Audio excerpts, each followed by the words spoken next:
Passport Bros, do they work in Japan? Does Passport Bros work in Japan? Are they working?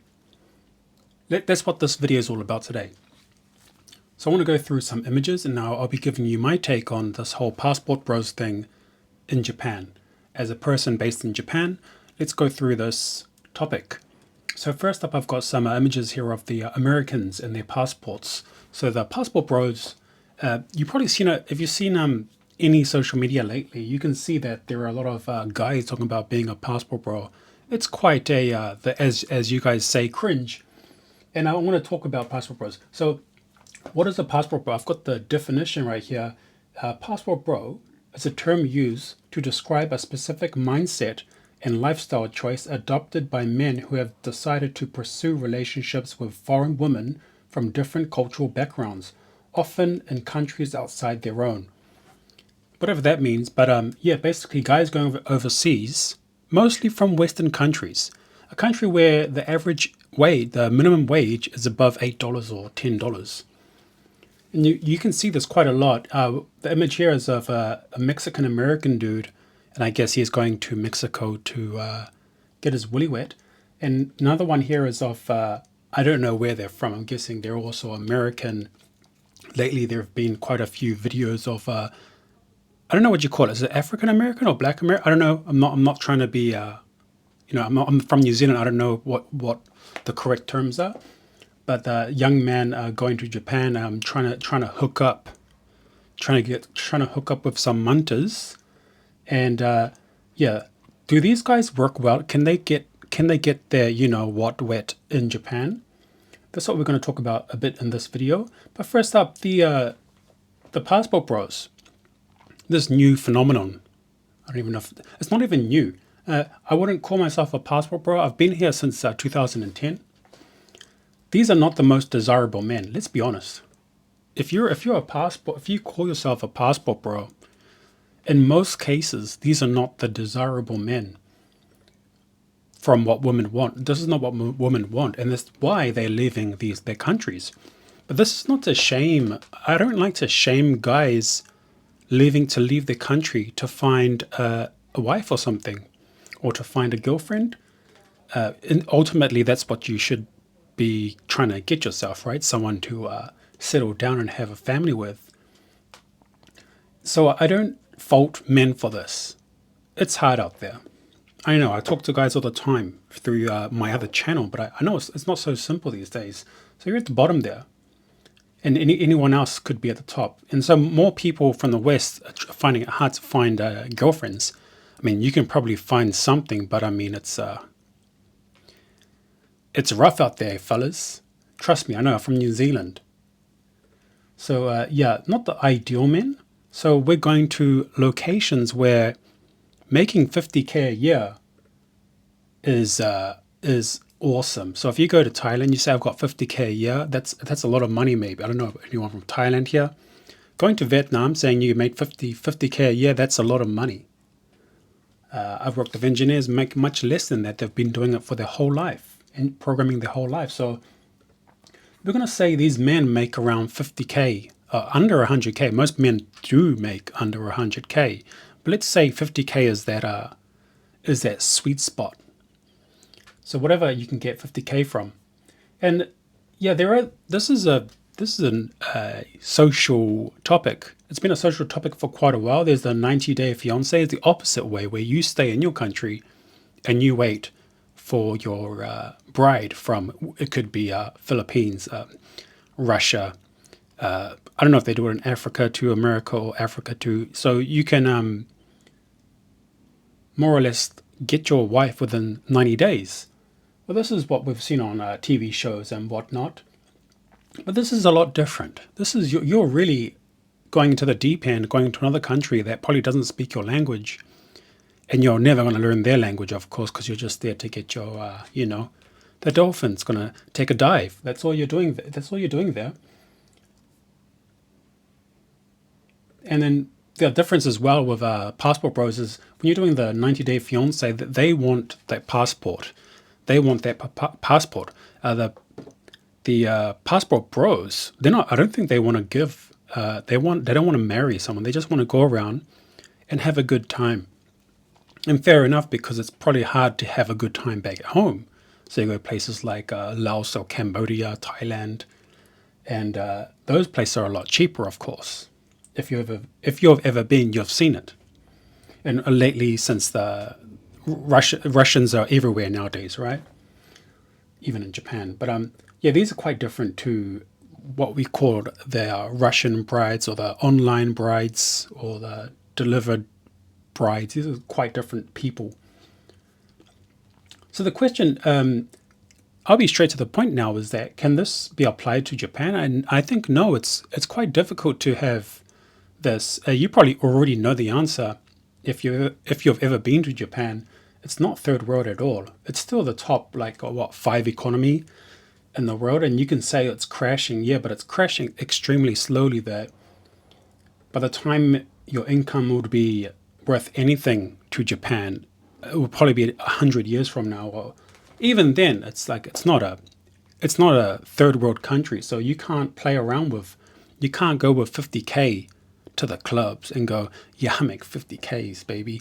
It's not 50 G's, baby. There's no. It's so what?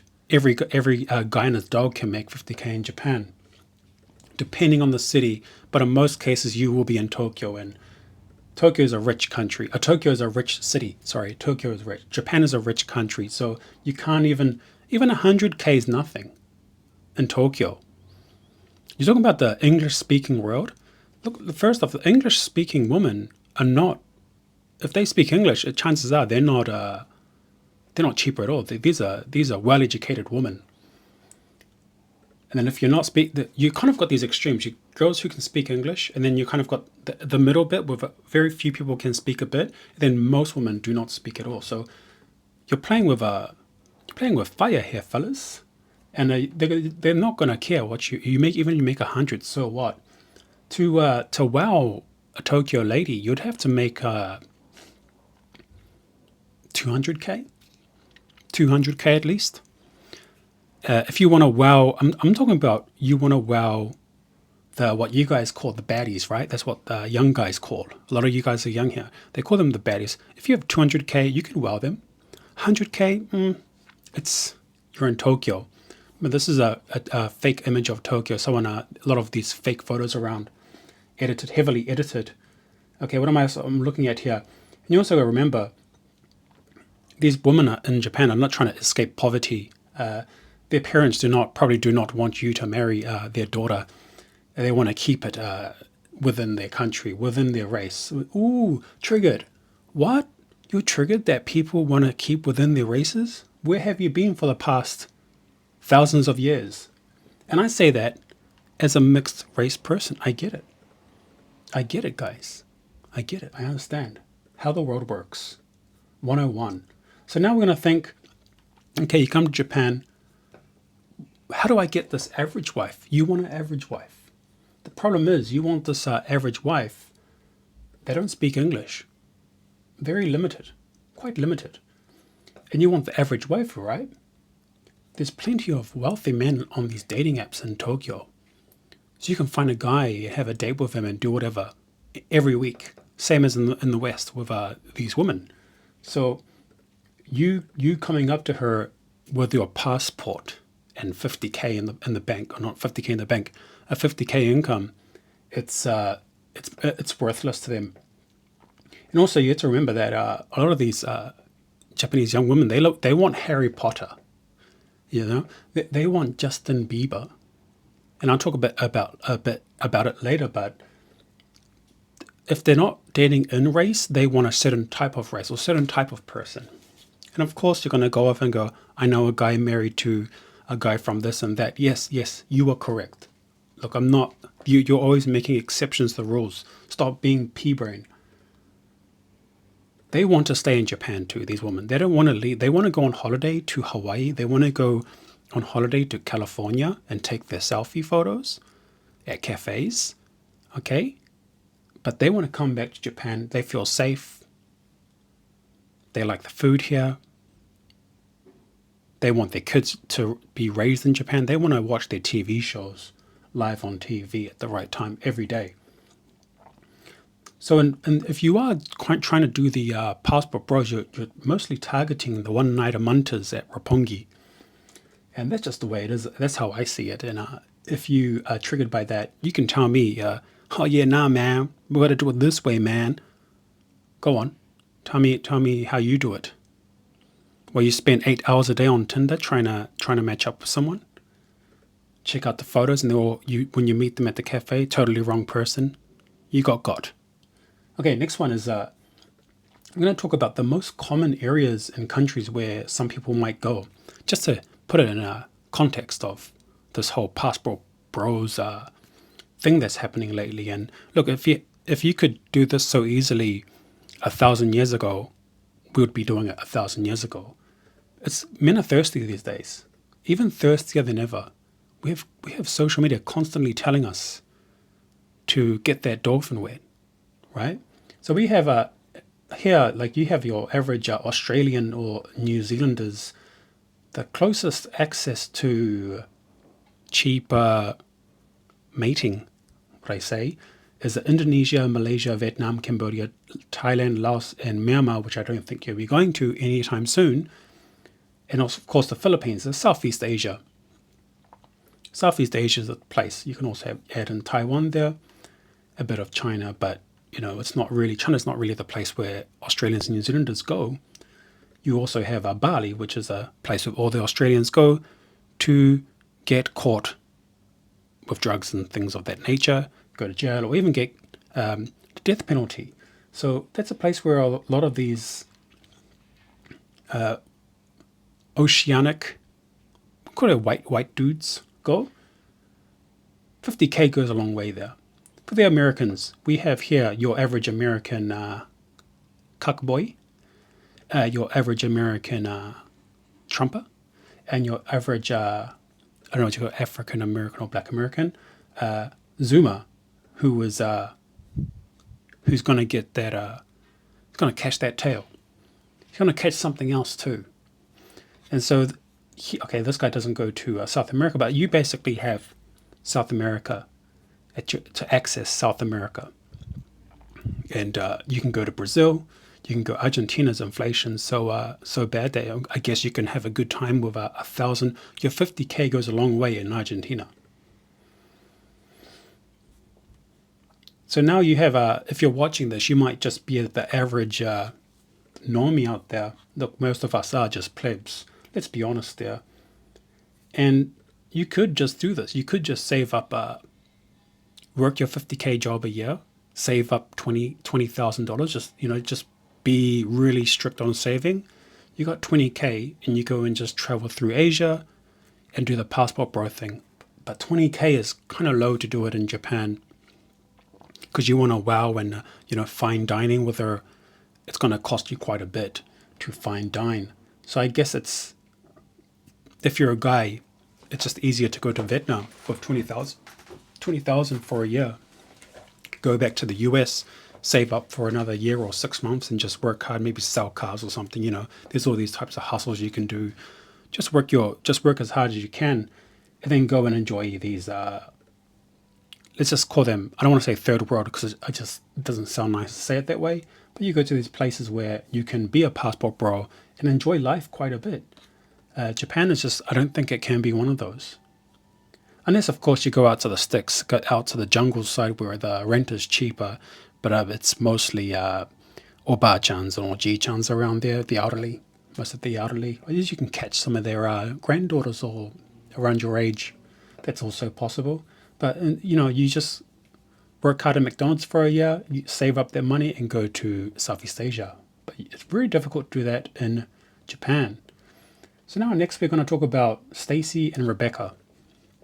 So if you're from a Western country, I guess it's Stacy, Rebecca.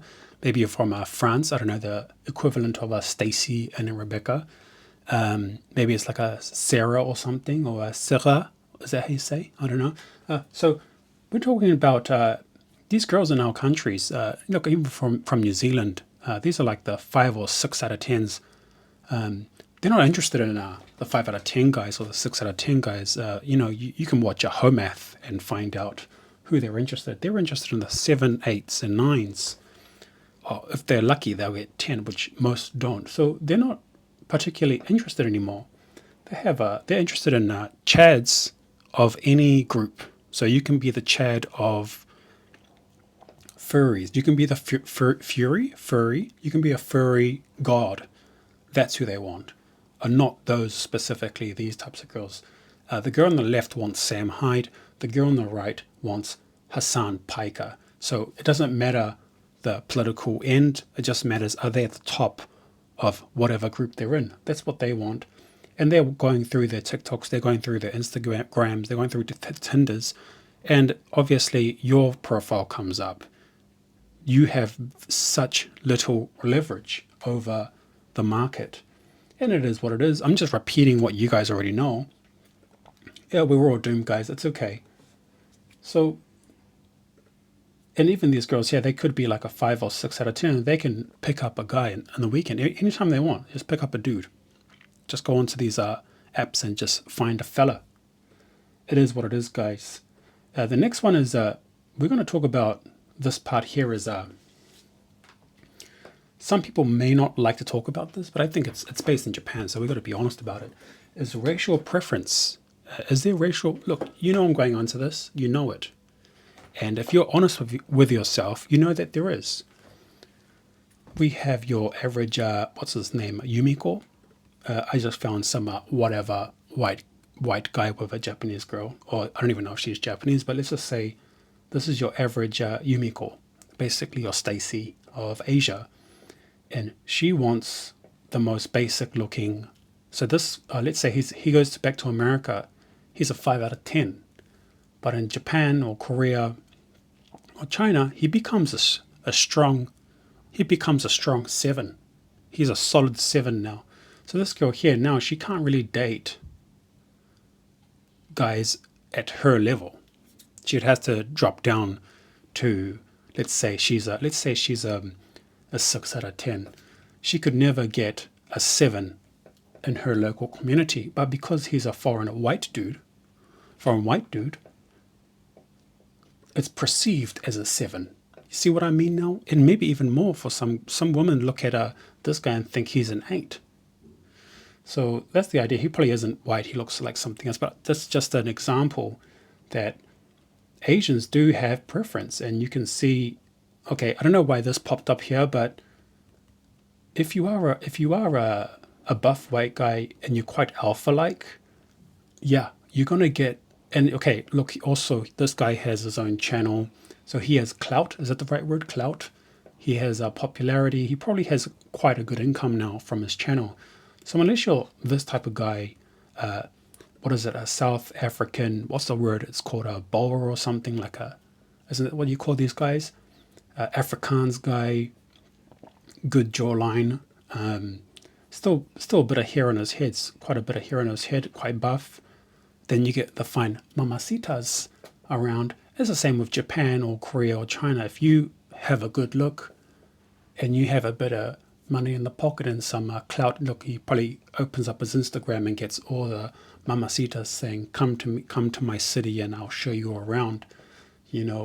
Come to my titty and I'll show you around, they say. So that's that. And the other part, I just noticed lately in Japan, on Japan YouTube, a lot of this kind of, I don't know, black or African American is saying that like they want black men. And it's kind of interesting that this has become a thing lately on social media. I cannot say this is true or not, but I can just feel that this is a bit strange now. Is there some type of push on social media? Is there some type of push on YouTube? And I'm not going to say anything about your race, but I can just say what I hear from her. Look, this is quite a mid lady here, to be honest. And this is, she's probably a foot up of makeup.